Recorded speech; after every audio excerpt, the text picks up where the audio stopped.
Ayan, nandito naman po kami ni White Knight sa ilog. Ayan.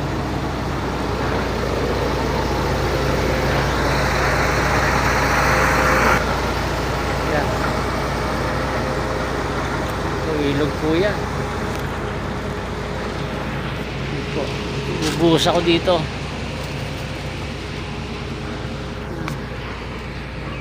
Kung makikita nyo po, ayan. Ito po siya. Yan ang kabuuan. So, napakataas po ng mga bangin niya. Ito.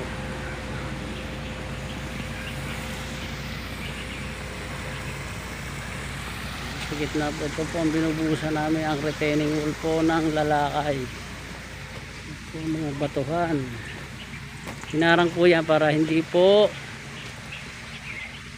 gumitna ang tubig sa tabi mo na pinaagos. Nilagyan po siya ng daanan para kami kung mga truck ay makadaan.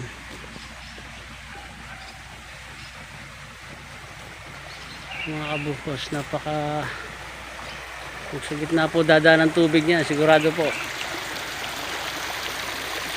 Tapos kaya po binigyan siya ng alternate na daanan ng tubig. Yan po yung mga yarina. Yan, ngayon ganyan ang ginagawa ng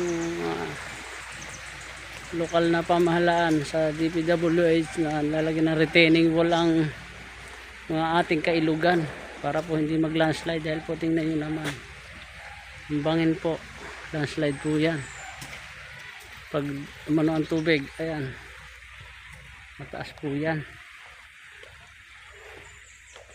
Kaya po lahat po nga ng kailugan ay mga ganyang project ang DP. Yan po, pagmamasdan yung mabuti, bangin-bangin po yan.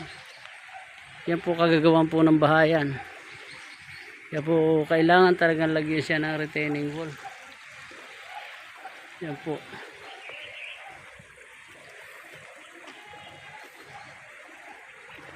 Grabe po taas niyan.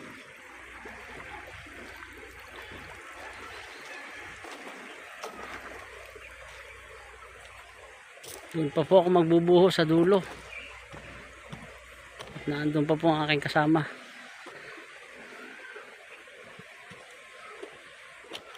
Yan po.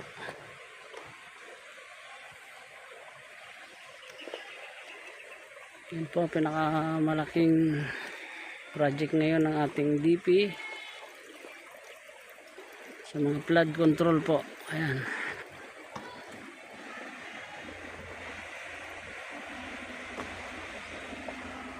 Kaya po